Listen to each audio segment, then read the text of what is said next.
네, 사회적 거리두기 3단계 조치를 실시한다면 어떤 일이 벌어질까요? 전국적인 락다운 조치를 실시했던 미국의 경우에 실업자가 폭증했고 부도가 확산되고 고기, 채소 등의 가격이 폭등하고 자영업 생계마저 공공에 처했습니다. 미국도 성인의 40%가 가용 가능한 현금은 50만 원 정도. 그래서 실업자가 폭증하자 가난한 사람들에게 무료로 먹을 것을 나눠주는 구호단체 푸드뱅크 앞에 사람들이 끝도 없이 길게 줄을 서기도 했죠. 우리는 어떨까요? 당장 실직이나 부도로 생계가 끊어지면 가용 가능한 현금이 충분한 사람들 많을까요? 네, 안녕하십니까. 세상에 이익이 되는 방송 최경영의 경제쇼 시작합니다. 저는 진실탐사 엔터테이너 최경영입니다. 유튜브 오늘도 함께 갑시다.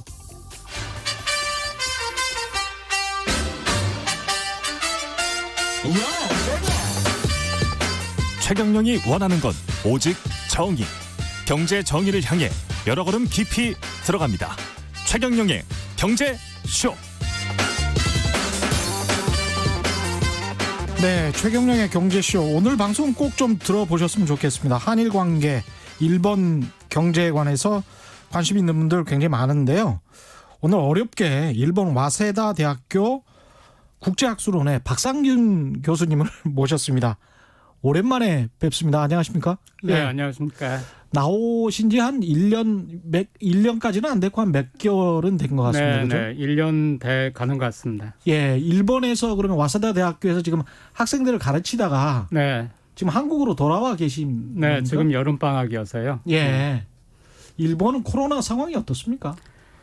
최악일 때는 최근에 뭐 하루에 1,000명, 네, 하루에 1,000명? 네, 확진자도 나오고 도쿄에서만 뭐 400명 이상 이렇게 됐는데 예. 최근에는 도쿄에서 한 200명, 전국적으로는 500명 정도라고 들었습니다. 조금 이후 며칠간은 조금 가라앉고 있다고 듣긴 했습니다. 제가 보니까 지금 전 세계적으로 이거를 미터기처럼 계산을 해주는 곳들이 있잖아요. 근데 네. 확진자가 일본 같은 경우 63,144명, 한국은 확진자가 17,945명, 일본은 사망자가 1,201명, 한국은 사망자가 310명. 지금 현재 이렇게 집계되고 있는 것 같은데요. 네. 인구가 1억, 그쪽에 한 2천만 명 정도 되죠. 네, 일본이. 네, 네. 인구 수를 감안한다고 하더라도 일본이 한국보다는 조금 더 확진자나 사망자 수가 많다고 봐야 되겠습니다. 비율상. 맞습니다. 그렇습니다. 그렇죠? 예. 그 일본은 사회적으로 우리가 뭐 사회적 거리두기 2단계, 3단계 제가 오프닝에서 이야기를 했는데 그럼 미국처럼 락다운이나 봉쇄 조치 이런 거는 없었죠. 네, 그건 없었습니다. 예. 봉사 조치를 생각할 만큼 심각했던 적은 있었는데 예. 거기까지는 가지 않았고요. 음. 처음에 그 도쿄올림픽 어떻게 해서든지 유치하려고 예. 그 확진자 수를 줄이려고 그 이야기 많았잖아요. 네네, 검진을 많이 안 하니까 예. 초기 방역에 실패한 거죠. 워낙에 일본 사람들은 되게 깨끗해요. 그 예. 손 열심히 씻고 마스크 유명하잖아요. 일본의 마스크. 웬만하면 마스크 끼고. 그렇죠. 한국 사람들도 깨끗합니다. 제 말씀은 일본이 더 깨끗한 건 아니고 예, 예. 일본 사람들이 워낙에 그런 거에 대해서 예민한데 그렇죠. 그 사람과 사람 사이에도 평소에도 사람과 사람 사이의 거리라든가 이런 게 일본 사람들이 좀 더 거리를 많이 둬요. 예. 그 신체적인 접촉도 적고. 예. 그런데도 이렇게 그 확진자가 많다는 얘기는 처음에 그 적극적으로 검진을 해가지고 격리시키고 그 했어야 되는데 그 조치를 안 하는 바람에 그때 좀 많이 그 퍼져 나갔다고 그렇게 생각이 되십니다. 제 그렇군요. 얘기뿐만 아니라 예. 뭐 일본 방송에서도 다 그렇게 얘기하시죠. 그런 식으로 네네. 지금 일본의 현지 소식을 가장 정확하게 경제 상황도 가장 정확하게 전달해 주실 분인 것 같은데요. 2분기 경제 성장이 마이너스 30% 가깝게 연율로 따지면 네네. 그 정도라고 들었는데 네네. 굉장히 안 좋습니까? 네, 지금 그 GDP는 상황이 되게 좋지 않고요. 예. 최근에 최근 일본의 그 GDP 데이터를 바꾸면서 연속적으로 나온 게 1994년부터 연속적으로 나오거든요. 1994년부터. 예. 1994년부터로 따지면은 예. 지금이 가장 그 안 좋은 기록이죠. 현재가 가장 안 그래요? 좋고요. 네. 예. GDP에 대해서는 그런데 그 GDP에 비해서는 아직은 일자리도 나빠지고 있어요. 더 예. 나빠질 것 같아서 걱정해요. 또 저는 학생들을 가르치니까 학생들이 취업을 해야 돼서 예. 걱정이 많은데 그런데 일자리는 아직 그렇게까지 심한 타격을 받지는 않았고요. 더 나빠질까 봐 걱정이긴 하지만 그런데 GDP 자체는 굉장히 타격을 많이 받았습니다. 94년부터 집계가 됐다라고 하셨는데 그 네. 전에 네. 잃어버린 20년이라는 네, 네. 게 시작이 되고 네. 가계부채 문제랄지 부동산 네, 네. 폭락이랄지 그게 90년대 초였습니까? 네. 그거는 90년하고 91년에 버블이 그렇죠. 붕괴됐죠. 네. 그때의 데이터를 만약에 끌어다 쓴다면 네, 네. 그때와 어떻게 보십니까? 비슷한 상황입니까? 그때보다 GDP 자체는 더 안 좋습니다. 아, 그때보다. 그래요? 네. 왜냐면은 그때는 그 충격이 90년에 91년에 부동산이라든가 주식이 많이 떨어지면서 예. 그쪽에서는 굉장히 충격이 왔지만 GDP 자체는 그 일거에 뭐 마이너스 뭐 몇 퍼센트 이렇게 나온 것이 아니고요. 예. 그 성장을 안 한 거죠. 갑자기 뭐 마이너스 몇 퍼센트 이렇게 된 것이 아니라 성장을 안 한 상태로 20년을 계속 가니까 예. 20년을 보면은 다른 나라는 다 성장했는데 성장을 안 하니까 상대적으로 굉장히 나빠 보이는 것이고요. 예. 그런데 GDP가 이렇게 급격하게 낮아지는 것은 그 일본 같은 경우에는 2009년에 글로벌 금융위기 예. 왔을 때 그때도 한 뭐 마이너스 5% 정도 됐었던 것 같고요. 예. 근데 이번이 그때보다 더 나쁠 것이기 때문에 그런 점에서는 뭐 걱정이 많죠. 일본 경제 같은 경우는 과거에 80년대 말에 제일 잘 네. 나갔을 때 예. 세계 GDP의 몇 퍼센트까지 차지했었나요? 한 10 몇 퍼센트까지. 그거는 제가 모르겠습니다. 지금은 굉장히 많이 쪼그라드는 네, 거죠. 지금은 굉장히 적은 거죠. 그렇죠. 우리 네. 경제가 한국 경제가 한 전체 전 세계 GDP 한 2% 정도 차지하는데 네. 일본이 한 4, 5% 수준일 것 같은데요. 경상으로 지금 현재. 하면은 한국보다 한 2.5배 나오니까 그렇죠. 그 정도 되겠습니다. 예. 네. 그렇게 생각을 해보면 과거에 누렸던 GDP에 차지하는 비중 영광이라고 네. 한다면 거의 네. 뭐 한 4분의 1 정도 수준으로 확 쪼그라든 것 같은데 네. 그렇게 쪼그라들어도 국민들이 괜찮나 합니까? 어떻습니까? 네. 예.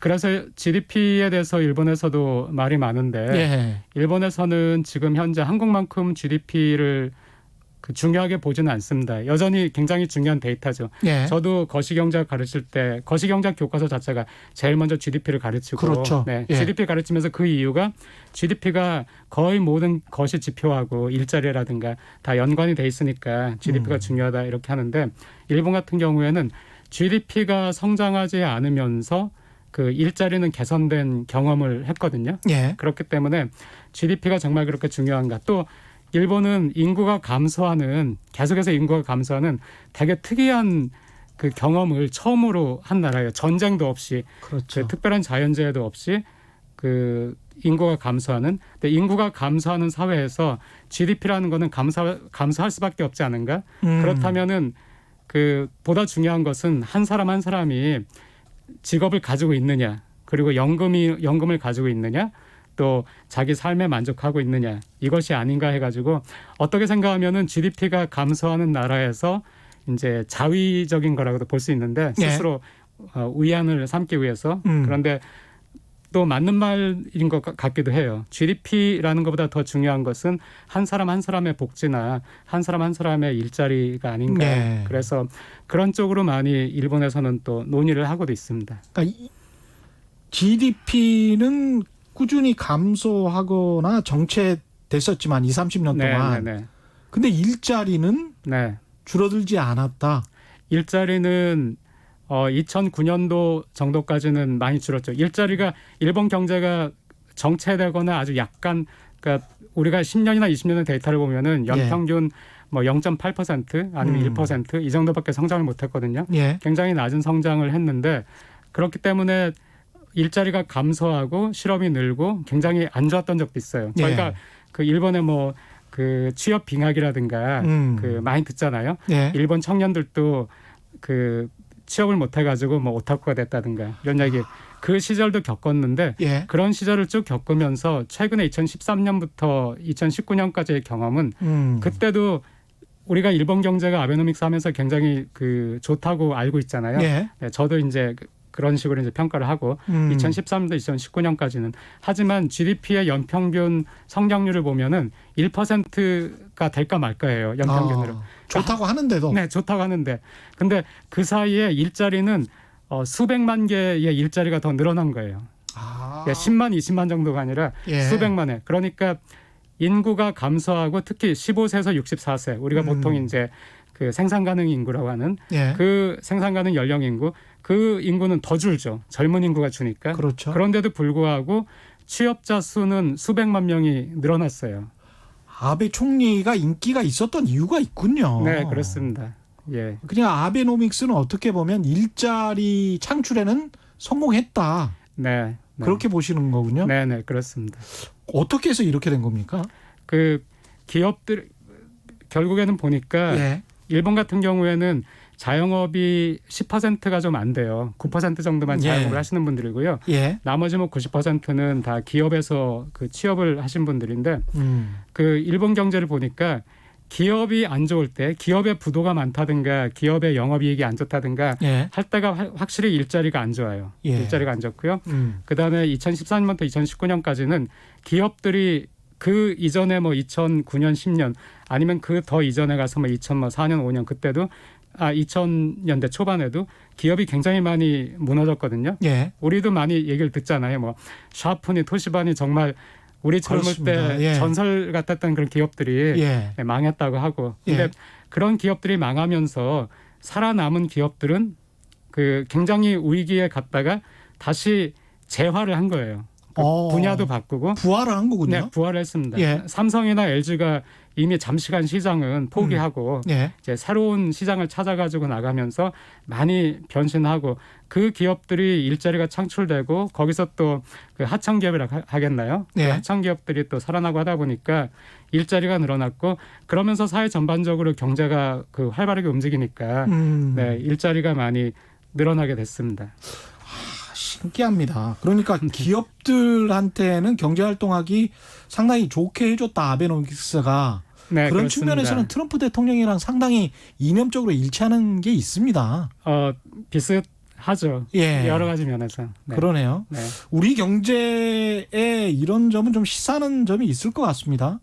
네. 예. 저는 그 한국에서도 그 GDP가 이제 그렇게 중요한가 하는 생각을 합니다.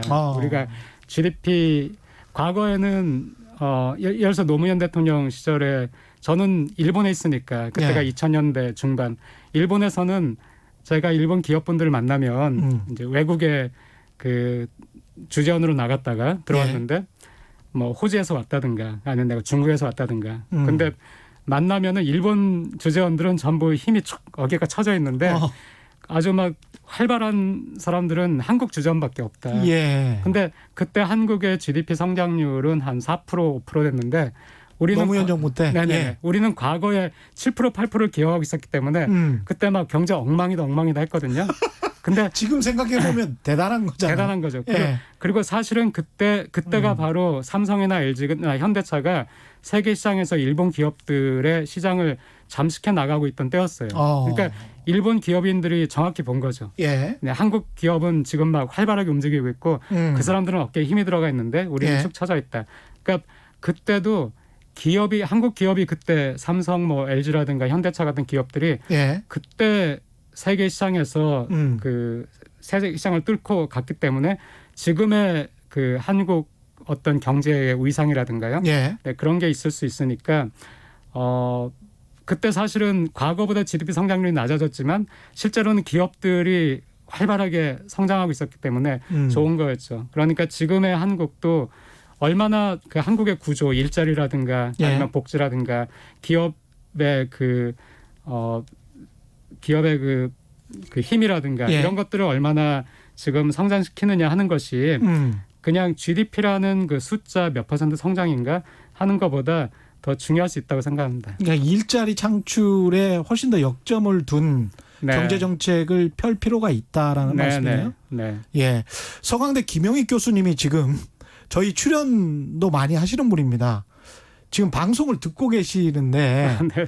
제가 그 아까 정확하게 숫자를 기억을 못했는데 딱 지적을 네. 해주셨네요. 네. 일본 GDP가 세계에서 차지하는 비중이 95년 17.5%를 정점으로 지난해에는 5.8%로 떨어졌다고 합니다. 네.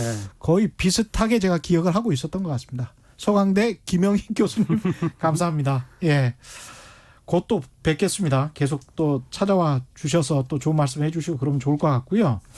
우리가 일본 하면 이제 부동산 자연적으로 떠오르게 되고 우리와의 시사점 또 생각하게 될 수밖에 없는데요.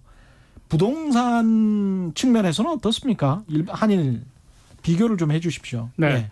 그 일본 같은 경우에는 뭐 다 아시다시피 91년까지 예. 90년에 주식시장은 그 폭락을 했는데 주식은 예.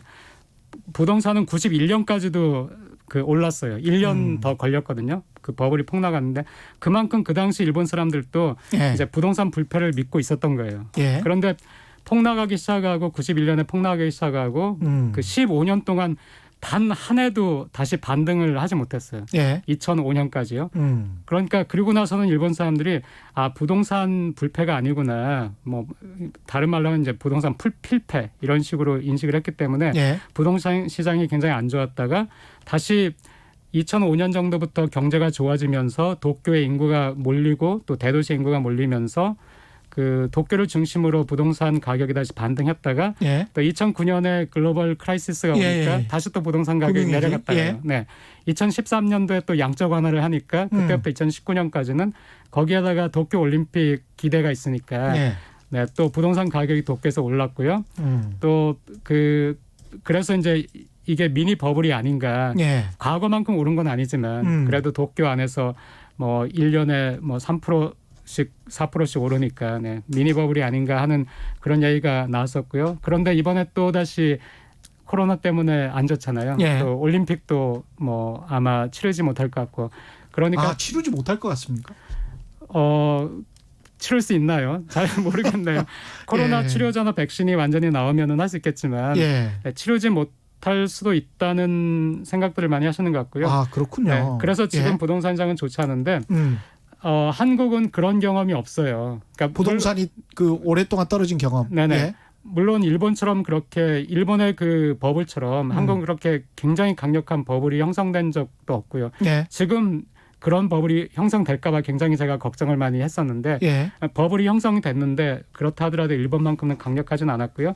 그러니까 일본만큼 그렇게 15년 동안 연속해서 부동산이 하락한 경험도 없고요. 그러니까 지금까지 한국인들은 심리적으로 부동산 불패, 특히 강남 부동산 불패 이거는 믿고 있는 것이고 예. 근데 일본에서는 그런 믿음이 없으니까 부동산도 주식처럼 경기하고 같이 움직이는 거예요. 예. 네네.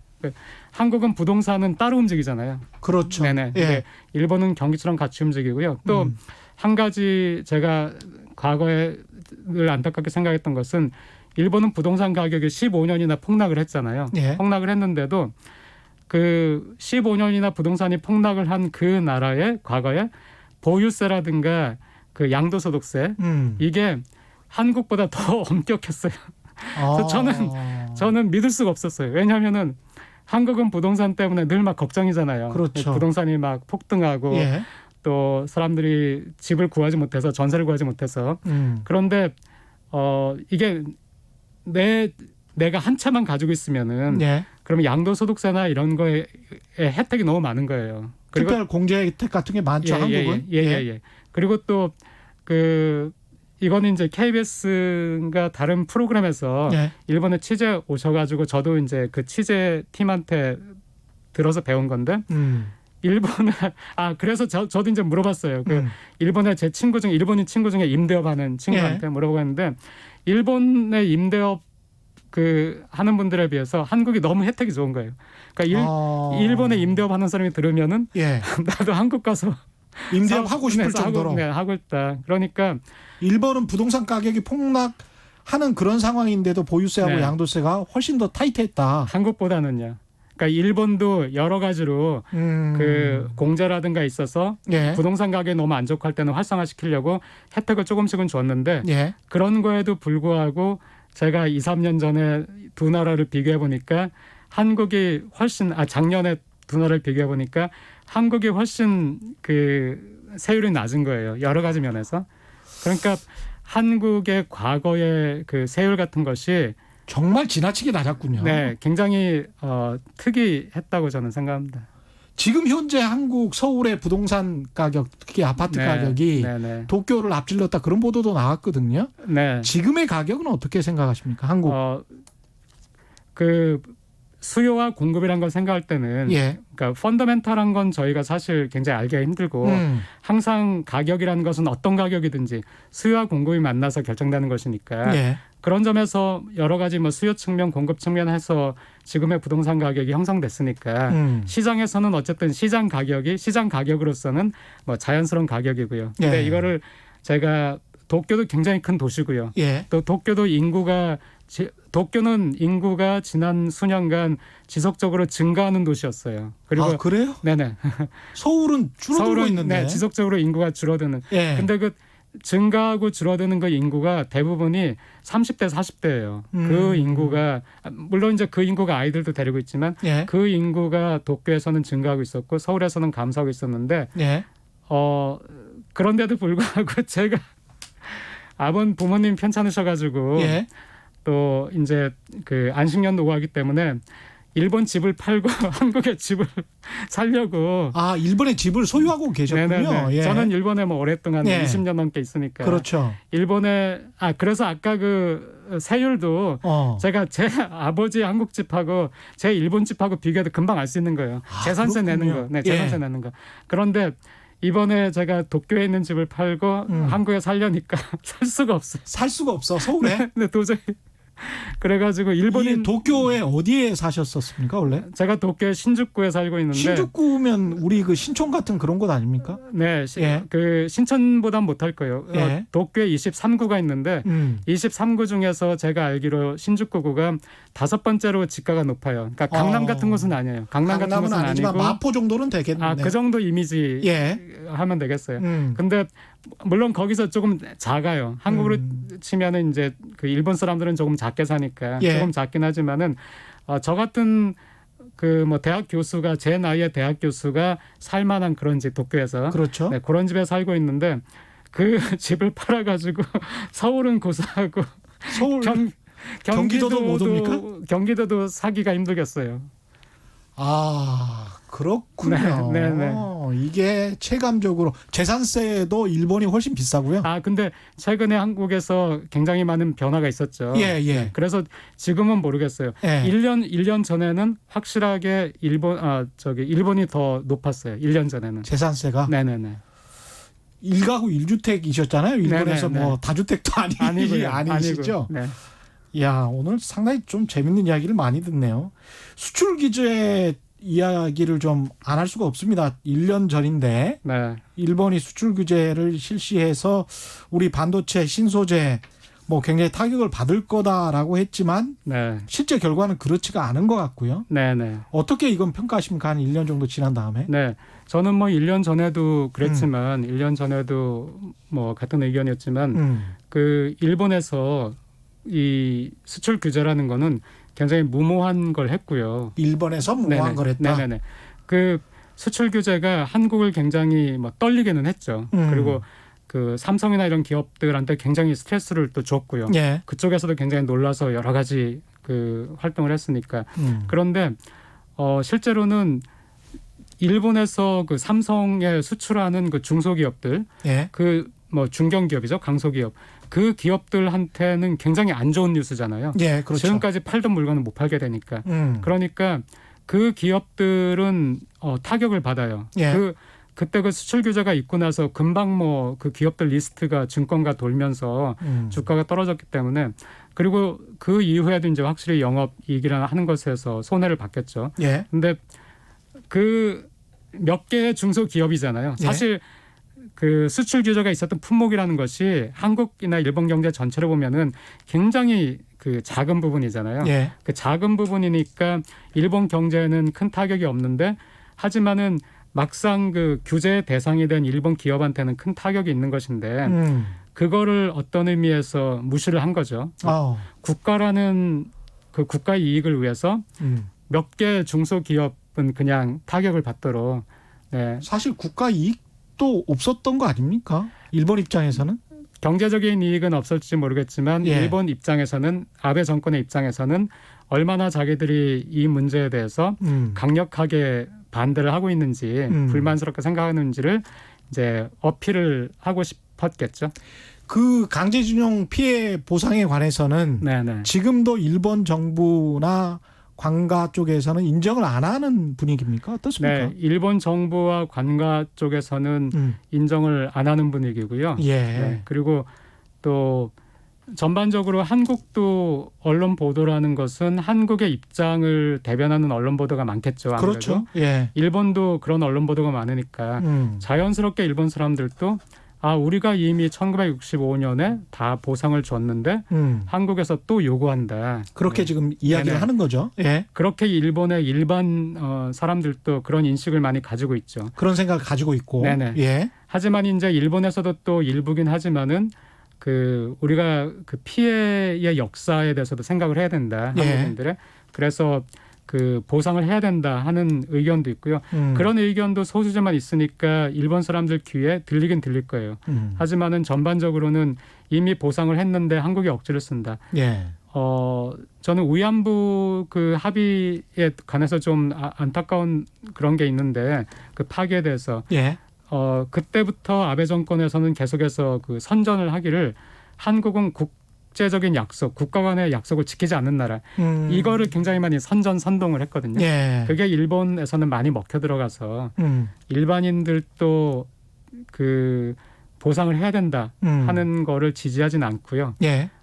단지 그 한국만큼 일본의 평범한 사람들의 어떤 감정이라는 거는 강력하진 않아요. 예. 그러니까 한국 같으면은 지금 이런 상황에서 그 일본 드라마라든가 일본 뭐 노래가 유행할 수가 없잖아요. 그렇죠. 네. 예. 일본 제품도 잘 안 팔리는데요. 그렇죠. 자동차도 안 팔리고. 네. 예. 그런데 일본은 그렇지 않고 반대로 같은 뭐 KBS나 MBC처럼 같은 방송국에서 그 예. 텔레비전 프로그램에서 그 A라는 프로그램에서는 대담해서 한국을 막 비난하게 됐다가 B라는 프로그램에서는 사랑의 불시착. 네, 이거 얼마나 감동받았는지 또 나서 막 얘기를 하고. 그래요? 네네.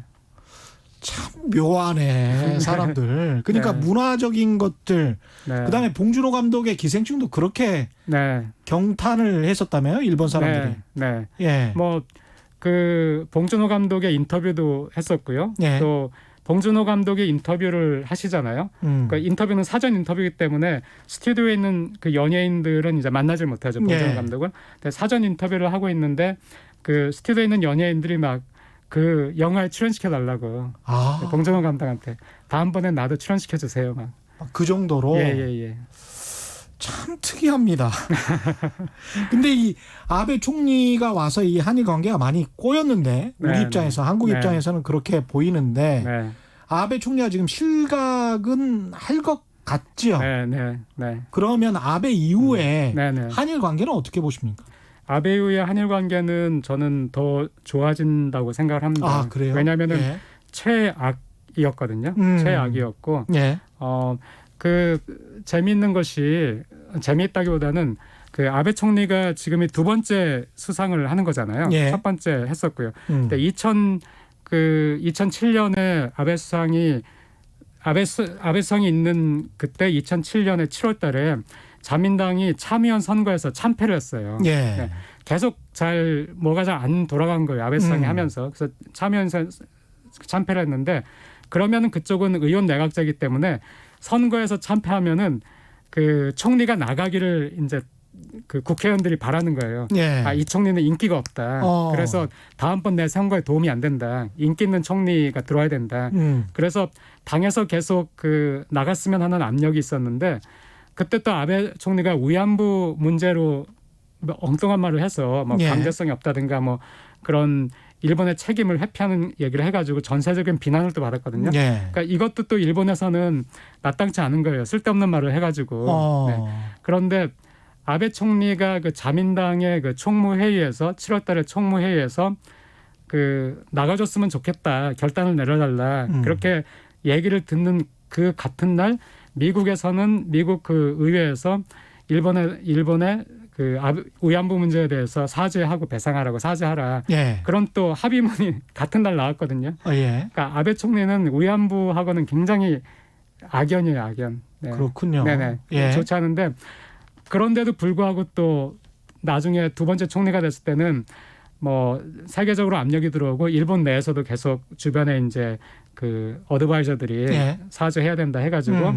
그 자기 입으로는 안 했지만 그래도 문서에서는 총리로서 사죄한다 이렇게 했잖아요. 예. 그러니까 그런 것들이 아베 입장에서는 하고 싶지 않은 거를 굴욕이네. 네네 예. 그렇죠. 엄청난 굴욕이죠. 예. 그 했기 때문에 이제 그게 뒤집어지면서 또 한국이 좀 그 국제적인 지지가 약해지면서 열세에 가는 듯 하니까 이제 아베는 더 막 그 도리어 한국에 굴욕을 주고 싶은 거군요, 그렇죠. 지금. 그렇죠. 예.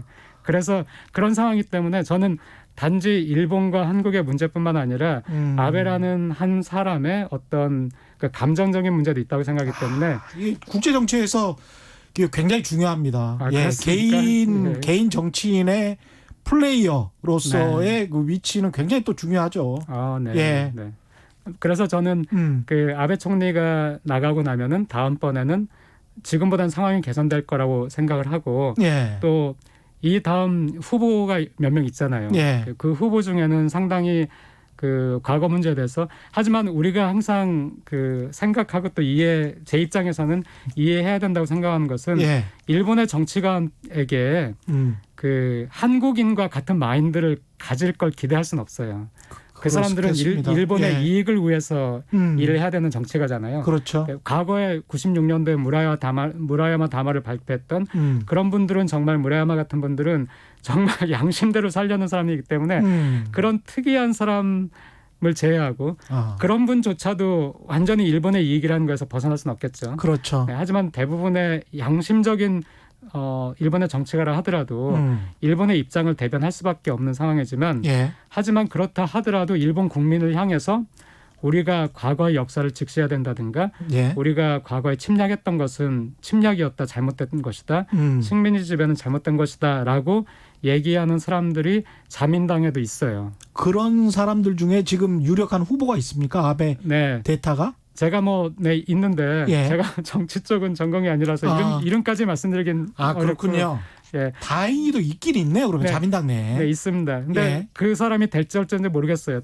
그런 사람이 됐으면 하고 희망하지만 또 되겠나 하는 그런 불안한 마음도 있죠. 하지만은 꼭 그분이 아니더라도 그 지금보다는 개선될 수 있는 여지가 있기 때문에 그 기회를 활용해서 한국 분들이 절대로 일본하고는 이제 화해 안 한다, 예. 안 된다 하면은 할 수 없는 거지만은 어느 정도의 타협과 양보를 통해서 예. 이 증여금 문제라든가 하는 거 배상이라든가 서로 그 이제 대화를 하고 타협을 하고 해가지고 해결을 하고 싶다는 그런 생각이 있다면은 예. 아베 이후에는 좀 더 가능성이 있다고 생각합니다. 장기적으로는 뭐 그렇게 가야죠. 뭐 어떻게 하겠습니까? 계속 뭐 이렇게 이런 상황으로 계속 갈 수는 없을 것 같고요. 네.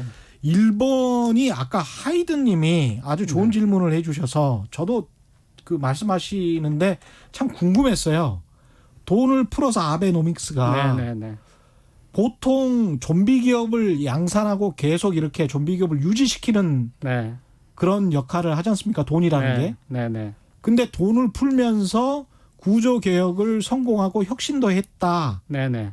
걸로 들렸습니다. 네. 왜냐하면 일자리가 창출이 됐으니까. 예. 이게 어떻게 가능하죠?라고 하이든님이 질문을 하셨는데 굉장히 좋은 질문이신 것 같아요. 네, 그러시네요. 네. 잘못하면은 제가 한 말이 오해도 살 수 있으니까 우선 첫 번째 말씀하신 좀비 기업 원래 돈을 푼다는 것은 그렇죠. 좀비 기업까지도 그냥 유지시키겠다 하는 것인데 사실은 일본에서 그 아베 이전 지금까지도 그 버블이 붕괴되고 나서 가장 인기가 있었던 총리가 고이즈미 총리인데 그 고이즈미 총리 한국에서는 인기 없죠. 그 예. 사람도 이제 우파라서. 예. 근데 아베보다는 그래도 나은 것 같아요. 근데 이 고이즈미 때 소위 말하는 고이즈미 개혁을 하면서 좀비 기업을 살리지 않겠다. 예. 사실은 그때도 양적 완화가 있었는데 양적 완화라는 것은 이 대출을 받기 쉽게 하겠다는 것이지 그 와중에도 대출 그 자격이라는 것이 있잖아요. 우리가 예. 아무한테나 막 대출해 주는 것이 아니고 예. 이러이러한 자격. 그러니까 좀비 기업에게 더 이상 좀비 기업을 연명시키지 않겠다. 부실 채권 처리하겠다 해가지고 그때 굉장히 많은 기업이 도산을 했어요. 사실은. 그리고 고이즈미 개혁을 한다. 경제를 살리기 위해서 개혁을 한다 했는데 처음에 1, 2년간은 굉장히 경제도 안 좋았어요. 기업도 많이 도산을 하고 그래가지고 인기도 많이 떨어졌었고요. 그런 식으로 좀비 기업들이 도산을 벌써 했어요. 일본에서는. 예. 도산을 했고 그다음에 2013년도에 그 양적 완화를 할 때는 2013년도 이전에 2009년 10년도 이때 또 한 번 일본 기업들이 시련을 겪었습니다. 예. 그러니까 일본 기업에서 자구책이 나오고 소니나 히타치 같은 기업들 도시바하고 샤프가 망했던 것도 그 기간이고요. 예. 소니나 그 히타치 같은 기업들이 다시 살아나는 걸 시작한 것이 사실은 양적 완화 전이었어요. 아. 양적 완화 전에 이미 일본 기업들은 많은 타격을 받았고 그때부터 일본 기업들이 자구책을 많이 했고요. 기업들 스스로. 예, 그렇습니다. 예. 그렇게 한 와중에 2013년도에 양적 완화를 하면서 굉장히 그 대출받기 쉽게 만들었고요. 예. 그다음에 그 이전에는 글로벌 크라이시스가 있는 동안에 일본 엔화가 굉장히 많이 절상이 됐어요. 예. 저는 그때 너무 그렇죠. 좋았죠. 그렇죠. 예. 일본에서 월급을 받으니까. 예. 그때는 또 안식년이라 미국에 있었는데 일본에서 월급이 들어오면은 미국에서 이제 카드 가지고 꺼내는데 달러로 바꾸니까. 네네 꺼낼 때마다 매달 올라가는 거예요. 월급이 올라가는 효과. 네네네. 예. 일본에서 똑같은 월급이 들어오는데 좋으셨겠습니다. 미국에서 네네 그때 굉장히 좋았죠. 예. 그때는 1달러가 70 아주 많이 됐을 때는 75엔까지도 갔어요. 1달러가 75엔. 그랬군요. 네네네. 예. 그러니까 그때는 제가 그 환율에 대한 연구를 하기 때문에 제가 계산을 해보면은 그때 일본 엔화는 비정상적으로 절상이 돼 있었던 거예요. 비정상적으로. 예. 근데 아베노믹스가 들어오기 전에 아베가 그 이제 자민당 총재가 된 것이 2012년 6월인데 예. 아베가 자민당 총재가 되면서 자기가 그 아베노믹스라는 걸 들고 나왔거든요. 예. 아베노믹스라는 걸 들고 나온 사람이 총재가 되고 다음번 수상이 될 것이 확실해지니까 2012년도 후반부터 엔화가 급격하게 절하되기 시작한 거예요. 예. 그래서 아베노믹스를 하기 시작부터 이미 절하가 되고 그 절하된 것이 아베노믹스를 하면서는 더 많이 절하가 됐기 때문에 기업 입장에서는 대출받기 쉬운 환경이 됐고요. 일본 수출 기업들한테는 아주 경쟁력이 또 높아지고. 네. 예. 근데 일본은 또 이것도 이제 한국하고 조금 다른 점인데요. 한국도 그런 방향으로 가지만은 우리가 한국에 있어서 수출이 굉장히 중요하잖아요. 그렇죠. 그래서 수출 가지고도 많이 비교를 해요. 일본하고 한국. 예. 한국은 GDP 규모가 더 적지만은 수출이라는 거에 있어서는 일본과 거의 맞먹는 수준이다. 이렇게도 예. 많이 하시고 하는데 일본 기업은 또 N고라는 거를 N이 너무 강한 거를 그 과거에 플라자 합의 때도 겪었고 그렇죠. 90년대 초반에도 겪었고 그렇습니다. 또 2000년대 중반에도 겪었고 이렇게 하니까 그때마다 일본 기업들은 해외 현지 개척을 나간 거예요. 네. 저희는 저희는 기업에 대해서 생각하면은 기업이 해 나간다 생각하면은 노동력이 싼 동남아시아, 중국 이렇게 생각하잖아요. 예. 근데 일본 기업들은 그게 아니고 선진국으로. 네, 물건값이 너무 비싸져 가지고 못 팔게 됐으니까 미국이나 유럽으로 미국이나 유럽으로 진출했죠. 네, 그렇게 해가지고 그 진출을 많이 했기 때문에 그쪽에서는 달러나 유로로 이익이 생기잖아요. 예. 근데 그 이익을 엔화로 환산을 할 때 그 엔화가 절하가 많이 됐으면은 굉장히 이익이 크게 그렇죠. 나오잖아요. 예. 그러니까 그런 것들이 2013년부터 19년까지는 일본 기업에 많은 도움이 됐습니다. 오히려 앵고의 현상을 이겨내고 또 거기에서 경쟁력으로 인정을 받았으니까 세계 시장에서 네, 네, 그걸 한 3번 정도 네, 네. 거쳤다는 거잖아요. 그렇습니다. 그런 측면에서는 우리가 많이 배워야 되겠습니다. 네, 예. 그러니까 참고할 것들이 있죠. 일본 기업들이 아까 이제 혁신, 우리 뭐 소니 하면은 이제 한물 간 거 아니야 이렇게 생각을 네, 하는데 네, 네, 소니가 지금 요새 네. 전기차도 만듭니까? 네, 네. 그게 참 안타까워요. 저희가 축구 경기를 볼 때도 예, 막 상대편 전력이 이제 저희가 막 평가하잖아요. 그렇죠. 네. 그러면은 그 최근 데이터를 가지고 와서 선수들을 평가해야지.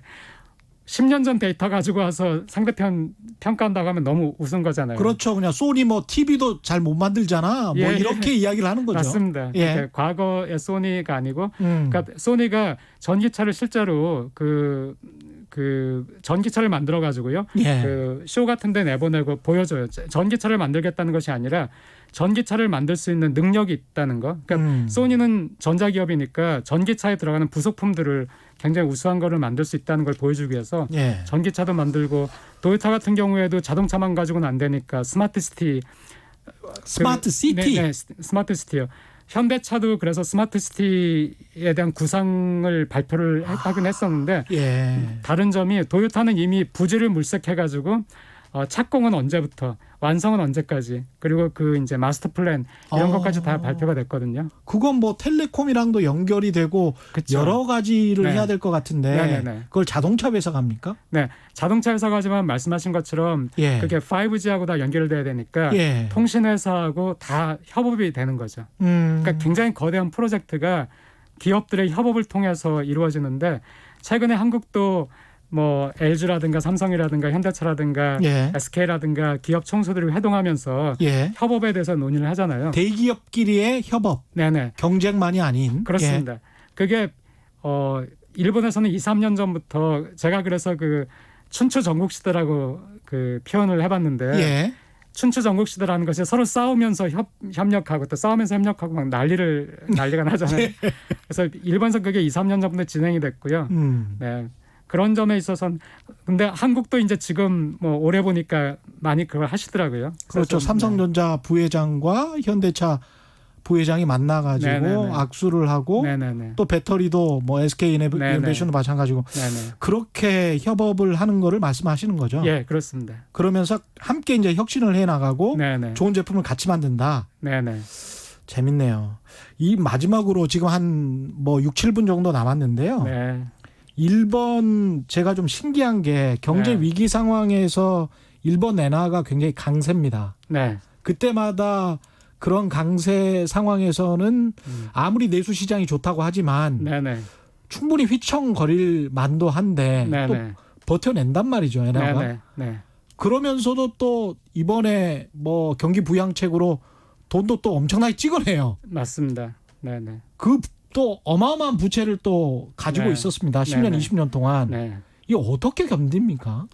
그 일본 정부의 부채라는 것은 예. 굉장히 위험하죠. 근데 위험한데 그게 부채가 계속 소화가 될 수 있는 한에는 예. 큰 문제를 안 일으키기 때문에 저는 그거를 그 일본의 지진이라든가 아니 북한의 핵과 비슷하다고 생각하거든요. 예. 북한의 핵이 굉장히 위험하죠. 하지만은 위험하기 때문에 우리가 뭔가 조치를 취해야 되죠. 평화적인 어떤 거를. 예. 하지만은 이게 터질 확률은 굉장히 우리가 낮다고 보지 않습니까? 또 일본의 거대한 지진이 와가지고 다시 한번 도쿄나 이런 큰 도시가 큰 참화를 입을 확률은 굉장히 낮지만은 있을 수도 있거든요. 예. 일본의 그 부채라는 것은 한 번 금융기관들이 일본 그 정부의 도산을 걱정해서 일본의 정부 부채 신규 발행되는 것을 사지 않으려고 하면은 그때는 어마어마한 재앙이 돼요. 그렇죠. 하지만은 매수자가 일본 정부가 발행하는 채권의 정부채에 매수자가 있는 한에는 계속 굴러갈 수 있습니다. 그러니까 지금까지는 매수자가 있으니까 계속 굴러왔고요. 예. 네. 그런 점에서는 굉장히 그 문제가 되고요. 근데 그 엔고라든가 하는 거에 대해서는 이게 재밌는 건데 엔고가 왜 자꾸 발생을 하냐면은 예. 아까도 말씀드렸듯이 일본 그 기업들은 해외 굉장히 그 비교를 해보시면 예를 들어서 도요타하고 현대차 아니면은 뭐 CJ 제일제당하고 일본의 뭐 아주노모토라든가 예. 경쟁 관계에 있는 기업들을 비교를 해보시면은 일본이 압도적으로 해외 현지 생산, 현지 판매가 높아요. 그러니까 그렇군요. 예. 일본은 일본 경제가 너무 안 좋으니까 기업들이 살 길을 찾아가지고 해외 시장을 개척하다 보니까 해외에 굉장히 많은 자산을 가지고 있고 그 자산에서 항상 소득이 발생하니까 그 소득이 일본으로 들어오게 되면은 예. 달러가 일본으로 들어오는 거잖아요. 예. 달러를 엔화로 환전해야 되니까 그때 엔고가 발생하는 거예요. 예. 그런 현상이 일어날 때마다 엔고가 발생하니까 굉장히 구조적인 해외 재산을 많이 가지고 있기 때문에 엔고가 발생하고 엔고가 발생하니까 기업이 힘들어지는 또 굉장히 이상한 구조를 가지고 있고 예. 이런 거를 계속 겪다 보니까 일본 기업들은 그 엔화가 움직인다고 해가지고 그 해외에 판매하는 물건의 가격을 움직이잖아요. 그렇겠습니다. 예. 엔고가 발생하면은 영업 이익의 손실을 감수하고 그냥 그 가격을 조금만 올리고요. 예. 또 엔저가 온다고 가격을 조금만 내리고요. 엔저가 온다고 해서 가격을 많이 올리는 것이 아니라 많이 내리는 것이 아니라 엔저가 온다 해서 가격을 예. 많이 내리는 것이 아니라 엔고가 올 때를 대비해서 또 그게 움직이지 않는 거예요. 그러니까 가격의 안정성이 있으면 고품질로서 계속 인식이 되죠. 또. 그러니까 시장을 계속 시장을 유지. 가격을 움직이지 않음으로써 시장을 유지하고 그 엔저가 왔을 때 많은 이익을 내서 쌓아두고 예. 엔고가 오면은 이익의 그 손실을 감내하면서 견디고 그런 식으로 하고 그런 있습니다. 식으로 해서 국부를 계속 쌓아왔던 게 수십 년이 됐고 우리는 그렇게 했던 게 한 20년 정도밖에 안 됐고 네네 거기에서 좀 격차가 많이 벌어져 있는 거네요. 그렇습니다. 그러니까 우리 입장에서는 듣기 불편할 수 있겠지만은 예. 해외 순 자산이라는 거 예. 우리가 자산에서 부채를 빼고 그렇죠. 순 자산이란 걸 생각하면은 GDP는 일본이 한 우리의 2.5배 정도밖에 안 되지만은 해외 가지고는 순 자산은 일본이 우리의 한 8배 그렇습니다. 이상 되거든요. 예. 네. 엄청나더라고요. 일본의 네. 해외 네. 순 자산이. 네네네. 그러니까 그게 또 국가의 경쟁력, 네네. 국가의 부가 되는 거네요. 예예예. 우리 개인 투자자나 기업들 입장에서는 그러면 네네. 일본 우리도 이제 돈이 좀 생겼으니까요. 예. 그동안에 수출을 해서 네네. 돈을 많이 모았고 네네. 국민연금도 있고 예예. 뭐 투자를 할 매력 포인트 같은 것도 있을 수 있겠습니다. 아니면 일본에요. 네네. 일본의 그 뭐랄까요 좋은 기업들을 네네. M&A를 할 수 있는 네. 가능성 네네. 그런 것도 열려 있는 거 아닙니까? 실제로 한국 기업이 몇 년 전부터 열심히 하고 계세요. 예. 왜냐하면은 일본의 소위 말하는 중견기업, 강소기업 중에는 후계자가 없는 기업도 많아요. 아 그러네요. 네. 그래서 예. 지금 그 기업들을 M&A 하려고 유럽에서도 뭐 한국에서도 하고 있죠. 야, 그런 부분들도 우리가 좀 유심하게 살펴봐야 되겠습니다. 네. 일본이 그냥 그렇게 사라지는 그런 경제는 분명히 아닌 것 같습니다. 그죠? 인구가 감소하는 나라기 때문에 예, 그렇게 뭐 한국도 결국은 그렇지만은 예. 사실 그렇게 밝진 않아요. 하지만 기업들은 굉장한 노하우를 축적을 해놓고 있습니다. 그렇죠. 예, 예. 오늘 말씀 감사하고요. 그 방학 동안이고 만약에 일본을 돌아가시지 못한다면 코로나 때문에 가야죠. 많이 좀 나와주시기 바랍니다. 예. 지금까지 일본 와세다 대학교의 국제학술원 박상준 교수와 함께했습니다. 고맙습니다. 감사합니다. 예, 오늘 밤 10시에 유튜브로 최경령의 이슈 오도독 업로드 되는데요. 팬데믹 상황에서 정광훈 목사 그다음에 공권력 어디까지 개입해야 될지 참 논란거리인데요. 오늘 절실하게 우리가 겪고 있는 문제이기도 하니까 오늘 밤 10시에 함께 해주시기 바랍니다. 지금까지 세상에 이익이 되는 방송 최경령의 경제쇼였습니다. 고맙습니다.